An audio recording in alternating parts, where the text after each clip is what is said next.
Bonjour. Bonjour. Bienvenue pour cette nouvelle vidéo du cabinet Landau Associés. Alors sur l'ensemble, le droit de préemption, ressources en eau, au lendemain du décret du 10 septembre 2022. Quelle fut la jeunesse de ce régime? Alors l'article 118 de la loi du 27 décembre 2019, relative à l'engagement dans la vie locale et à la proximité de l'action publique, avait créé un nouveau régime, le droit de préemption pour la préservation des ressources en eau destinées à la consommation humaine. Alors, on avait un régime qui allait inventer un nouveau droit de préemption, mais avec un champ d'application assez étroit et un droit de préemption qui n'est pas prioritaire. Ceci est demeuré. Il y a eu ensuite un projet de décret qui n'a pas abouti parce que les acteurs n'étaient pas d'accord entre eux, mais aussi parce que le Conseil d'État avait dit que certaines dispositions relevaient peut-être bien de la loi. Donc il y a eu des évolutions avec la loi 3DS du 21 février 2022, puis remise en concertation, et enfin, ce nouveau décret. Où ce droit de préemption peut-il trouver à s'appliquer? Alors l'institution de ce nouveau droit de préemption porte sur les surfaces agricoles et doit porter sur un territoire délimité, en tout ou partie, dans l'aire d'alimentation de captage, qui va être utilisé pour l'alimentation en eau destinée à la consommation humaine. Donc une notion un peu différente du périmètre, attention. Dans quel but? Ce droit de préemption a pour objectif de préserver la qualité de la ressource en eau. Donc on ne peut pas dire qu'on veut le faire, par exemple, pour renaturer des espaces agricoles en remettant forestiers ou ce genre de choses. Il faudra bien, même si le projet peut être en réalité parfois un peu plus vaste, il faudra bien se caler sur ce besoin de protéger la ressource en eau et le besoin qu'il y a de prendre des mesures spécifiques. On verra ça quand on parlera du fond du dossier. D'ailleurs, évidemment, l'arrêté instaurant le droit de préemption doit préciser la zone sur laquelle il s'applique et nous le verrons être motivé. Qui en prend l'initiative et qui l'instaure? Alors ce droit de préemption est institué par le préfet, par arrêté après avis des communes, des EPCI compétents en matière de documents d'urbanisme, ce qui pose donc aussi la question du transfert en eau, et aussi d'ailleurs une petite ambiguïté sur les textes, pour savoir si du coup les communes sont-elles consultées ou pas lorsque le PCI est compétent. Par sécurité, on part plutôt du principe que oui.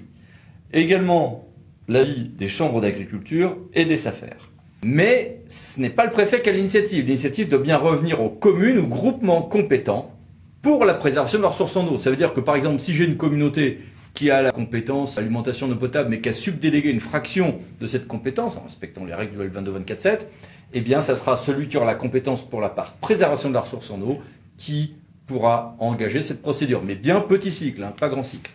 Et la loi 3DS a bien, et enfin, précisé que ce régime peut être aussi instauré et mis en œuvre par un syndicat mixte compétent. Le bug est corrigé. Qui est titulaire de ce droit de préemption? Alors, ce droit de préemption appartient à la commune ou au groupement qui a cette compétence, préservation de la ressource en eau. Et il est important pour les régies personnalisées de noter que la loi 3DS a ajouté enfin à ce régime une délégation de la collectivité, ou le PCI ou le syndicat mixte, à la régie, ce qui permet donc de pouvoir intervenir. Donc si j'ai une régie autonomie financière simple, c'est la personnalité morale qui va agir. Si j'ai une régie personnalisée, eh bien il faut que je pense bien à instaurer une délégation à cet effet et à notifier une procédure pour ceci, voire d'ailleurs le nouvel article R218-8 du Code de l'urbanisme. Quel est le préfet compétent? Alors le préfet qui sera compétent, c'est le préfet du département où se situent les surfaces agricoles comprises dans le périmètre du territoire duquel l'institution du droit de préemption sera envisagée. Ça veut dire que ce n'est pas forcément le périmètre. Par exemple, je suis une communauté, un syndicat mixte, je suis habitué à travailler avec un certain nombre de préfets. Je peux très bien me retrouver à avoir d'autres préfets à la manœuvre parce que je vais chercher mon eau en surface ou en souterrain dans le département d'à côté. C'est loin d'être rare. Et puis, je peux avoir un périmètre à créer interdépartemental. Et auquel cas, le préfet compétent juridiquement, on ne glisse pas vers un arrêté interpréfectoral, sera bien le préfet où se situe le point de prélèvement. Attention, pour des raisons diplomatiques, il faudra évidemment quand même penser à aller voir votre sous-préfet ou préfet territorialement compétent pour vexer personne, ça va de soi. Mais c'est très logique si on part du principe que la procédure peut s'accompagner aussi de procédures environnementales et là aussi, le préfet territorialement compétent est celui de l'implantation du lieu d'exploitation. Comment le dossier de demande d'instauration de ce droit de préemption se compose-t-il? La personne publique qui sollicite l'institution de ce droit de préemption va bâtir un dossier, comme on le retrouve dans d'autres procédures environnementales d'ailleurs, avec tout un ensemble de pièces.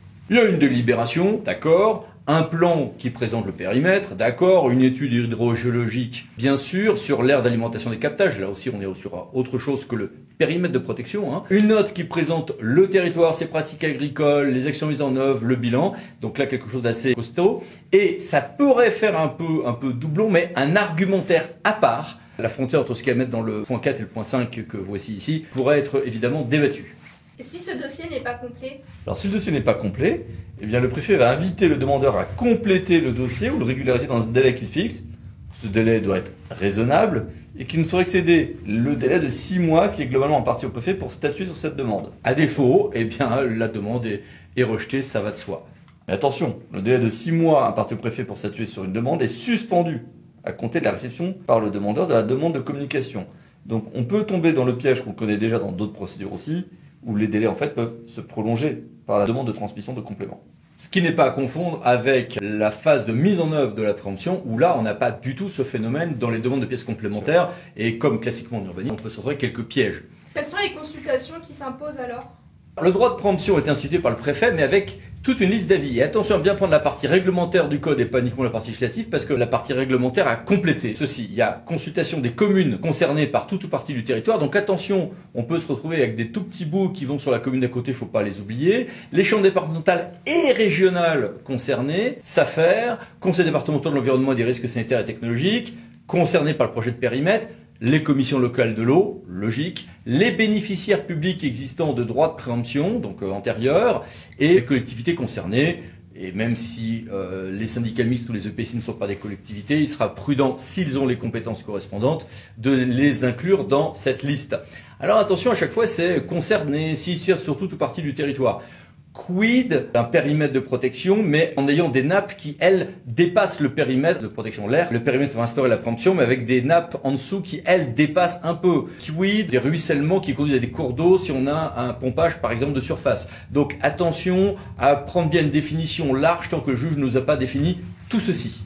Et ces avis sont réputés favorables à l'expiration d'un délai de 45 jours à compter de la réception de la saisine. Quelle est ensuite la procédure d'adoption pour le préfet? Le préfet dispose, on l'a dit tout à l'heure, Yann l'a dit tout à l'heure, de 6 mois pour statuer sur la demande d'instauration du droit de préemption à compter de la réception du dossier complet. Et le projet de décision est communiqué par le préfet chargé d'instruction au demandeur, et ce dernier dispose de 15 jours pour présenter ses observations éventuelles par écrit. Cet arrêté, s'il est adopté, doit évidemment, c'est des évidences, mais le texte le dit, désigner le titulaire du droit de préemption, délimiter le périmètre sur lequel il s'applique, et être motivé. Donc bien que cette décision qui n'est pas défavorable à proprement parler, elle doit bien être motivée. Et un refus doit bien entendu être lui aussi motivé. Avec quelle mesure de publicité? L'arrêté de donner lieu classiquement à une publication au recueil des actes administratifs du ou des départements, des préfectures concernées. Par ailleurs, cet arrêté doit être mentionné dans 2 journaux publiés dans le ou le département concerné. Alors il ne s'agit pas nécessairement de journaux reconnus comme étant des journaux d'annonce légale, mais il doit avoir un rayonnement suffisant pour s'assurer d'un porté à connaissance large auprès du public. Et puis, plus subtil, et ça risque d'être oublié ça de temps en temps, il y a un dépôt, une mise à disposition du public dans les mairies concernées avec un affichage d'un avis de ce dépôt en mairie pendant 1 mois. Donc là, attention, il ne faudra pas qu'on ait des vices ensuite au stade de la mise en œuvre du droit de préemption. Et puis il y a diverses notifications qui doivent être faites. Une copie de l'arrêté complété du plan doit être adressée aux autres personnes publiques et organismes qui ont fait l'objet des consultations en amont, également aux chambres départementales des notaires, aux barreaux constitués près des tribunaux judiciaires dans le ressort desquels est délimité le périmètre, auquel aura lieu le droit de préemption, ainsi qu'au greffe des mêmes tribunaux. Et que feront-elles de ces biens, ces structures compétentes pour la préservation de la ressource en eau? Alors, au lendemain de la loi engagement et proximité, les biens devaient être intégrés dans le domaine privé de la collectivité, d'accord, et ne pouvaient être utilisés qu'en vue d'une exploitation agricole, évidemment compatible avec la préservation de la ressource en eau, puisque c'est l'objet. Et sur ce dernier point, la plupart des collectivités pourront avoir intérêt à y conclure un bail agricole environnemental. C'est le régime de l'article L411-27 du Code rural et de la pêche maritime. Mais le texte était étrangement rédigé et puis il ne permettait que d'utilisation qu'agricole. Après tout, pourquoi pas un retour, par exemple, en renaturation forestière ou autre. Le texte était clair sur le fait qu'on interdisait l'usage non agricole, ok. Il était obscur sur ce qu'on pouvait en faire, il y avait des débats. Alors, la loi 3S a modifié ce texte et a levé quelques ambiguïtés. Le bail rural n'est clairement qu'une possibilité, il n'est pas imposé, mais encore faut-il que ce soit avec des clauses environnementales. On a donc, si j'ai un exploitant, je dois mettre des clauses environnementales qui s'imposeront plus tard au prochain renouvellement du bail. Et en cas de cession du bien, je devrais inclure des ORE, des obligations réelles environnementales, pour que le futur acheteur, preneur, public ou autre, soit bien, a priori public, en charge de respecter pendant le temps de ces ORE, ces obligations environnementales. Ça peut même être cédé à des personnes privées, mais dans les ORE, on devra retrouver, donc l'obligation réelle environnementale, les conditions qui ont été celles justifiant l'instauration puis l'usage de ce droit de préemption, qui, encore une fois, doivent être bien distingués de ce qui se passera ensuite dans le contrat avec l'exploitant agricole, où là, on sera dans des clauses environnementales en bail rural, ou autres dispositifs aboutissant au même résultat. Il est d'ailleurs à noter que l'article 218-12 du Code de l'urbanisme fixe que la commune ou le groupement de communes compétent pour contribuer à la préservation de la ressource doit ouvrir, dès l'institution de la zone de préemption, un registre dans lequel on va lister les acquisitions réalisées via ce droit de préemption et l'utilisation effective des biens ainsi acquis, ce qui permet de créer une traçabilité de bon usage du droit de préemption. Quel contrat pourra-t-on envisager pour l'exploitation sur ces parcelles ?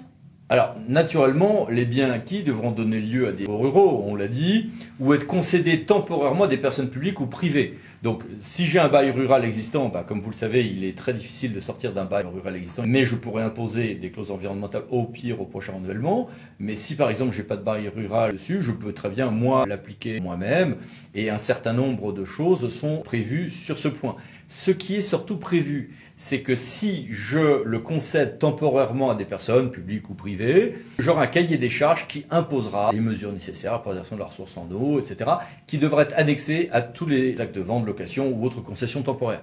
Ceci s'ajoute aux ORE qu'on évoquait tout à l'heure. En fait, il s'agira donc le plus souvent, sauf gestion en régie par exemple, via des maraîchages bio pour la restauration scolaire ou d'autres activités annexes, il s'agira de recourir au régime de l'article 411-27 du Code rural et de la pêche maritime. Donc les clauses environnementales qu'on évoquait tout à l'heure. En effet, ce texte permet dans sa mouture, issue d'une loi de 2014, d'introduire des clauses environnementales lors de la conclusion et du renouvellement des baux ruraux. Et donc là, on est typiquement dans ce qui est... Donc encore une fois, j'ai les clauses avec un exploitant agricole, et j'aurai par défaut des baux ruraux, mais avec clause environnementale au plus tard au prochain renouvellement. Je pourrais avoir d'autres usages moi-même ou d'autres cessions, mais c'est des concessions temporaires. Je reprendrai des conditions environnementales qui vont avec.